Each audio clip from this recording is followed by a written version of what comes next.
Well, I have to say, I think it's very sad when Germany makes a massive oil and gas deal with Russia, where you're supposed to be guarding against Russia, and Germany goes out and pays billions and billions of dollars a year to Russia.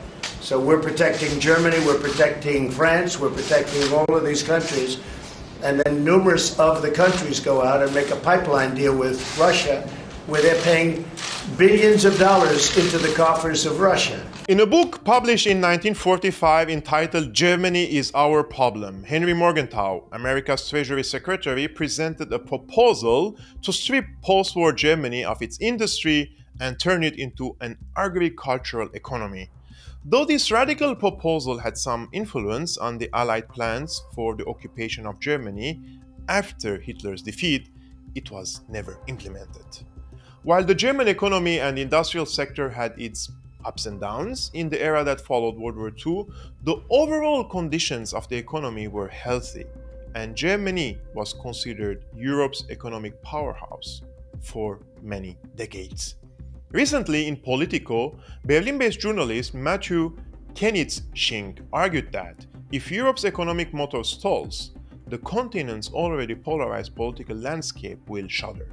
That's how much Germany is important. However, in 1997, the Nord Stream 1 pipeline project began with the first gas delivery pumped to the German Opal pipeline in September 2011, causing alarms in Washington.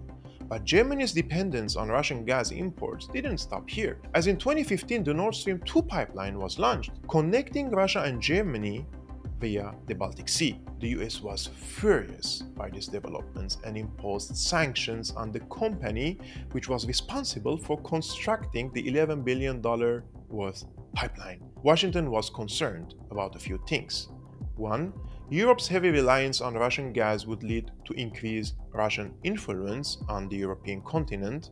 Two, bypassing Eastern European countries to deliver gas to Western Europe will eventually weaken the position of countries like Ukraine and Poland. And three, the economic integration between Germany and Russia will end the supremacy of the US over Europe. The American nightmare, Brzezinski wrote, was that Russia would get together with Germany and with Western Europe, creating Russian raw materials, German industry, and somehow, finally, Russia would become westernized. America, under Brzezinski's strategy, said this would be a disaster because if Russia's westernized, if it becomes democratic, if Europe and Russia are prosperous, then we cannot control them anymore, and they will have no reason to be NATO. We've got to stop Russia, and the place to stop this Russian-European conglomeration is to split it right at the border down Ukraine. Let's do in Ukraine what we did in Afghanistan. Let's back the crazies. Well, most of them are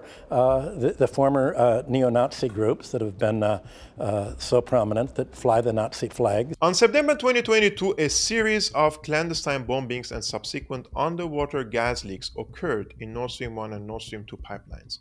Of all the published investigations, I am personally convinced of Seymour Hersh's investigation, which concluded that the attack was ordered by the White House and carried out utilizing American and Norwegian assets by mining the pipelines in June 2022 during Baltops, which is an annual military exercise held and sponsored by the US naval forces in Europe in the Baltic Sea.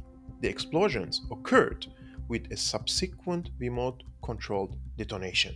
If Russia invades, that means tanks or troops crossing the border of Ukraine again. Then there will be no longer a Nord Stream 2.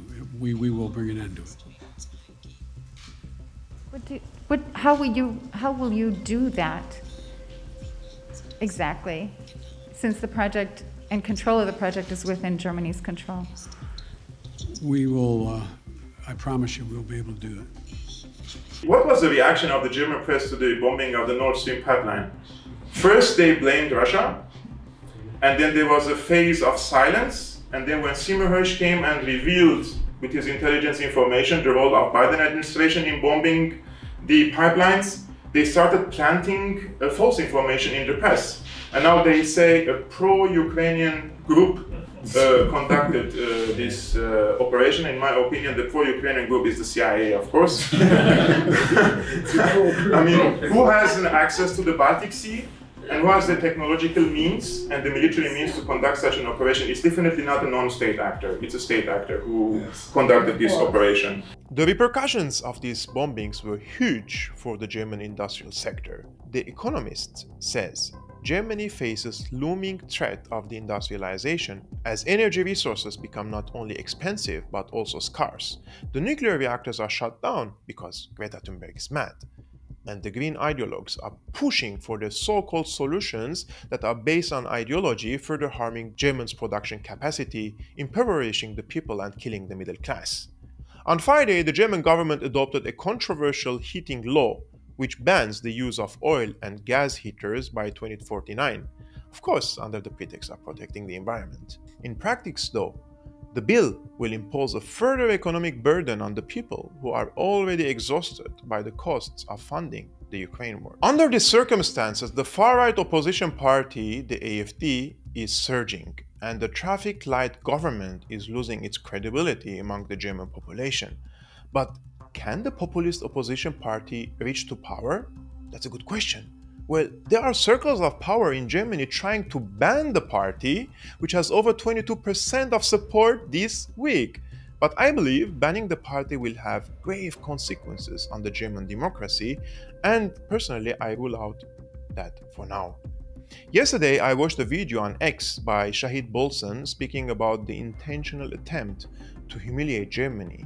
While I do not endorse Shahid's views, nor do I support his past and current views on many issues, I do believe the Anglo-American empire is trying to humiliate and subjugate Germany. Trust me, in 10 years, there won't even be a Green Party in Germany. Environmental concerns won't even be mentioned in public discourse in Germany, because all this talk about the environment, all this talk about climate change, that's particularly hyperbolic in Germany, that only exists for the purposes of justifying this program of destabilization, this program of deindustrialization, this program of subjugation. Once that program has progressed sufficiently, once that program has advanced sufficiently, and Germany becomes a completely subject nation, there will be no need to talk about the environment anymore. You won't need the Green Party and the fanatical environmentalists anymore to terrify the public about climate change, to get them to accept these insane conditions that are being justified on the basis of the environment and green energy and the Green New Deal and so on.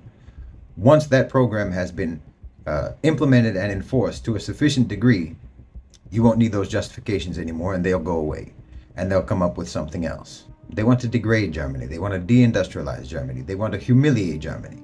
And they're trying to see just how much the German people are willing to bear it.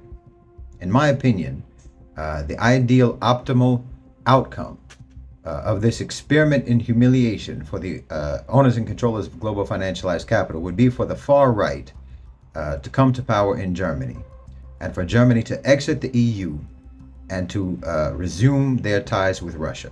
Then they'll be able to treat Germany as an open enemy with aggressive hostility, and potentially they could even go to war again. So what is your take on today's show?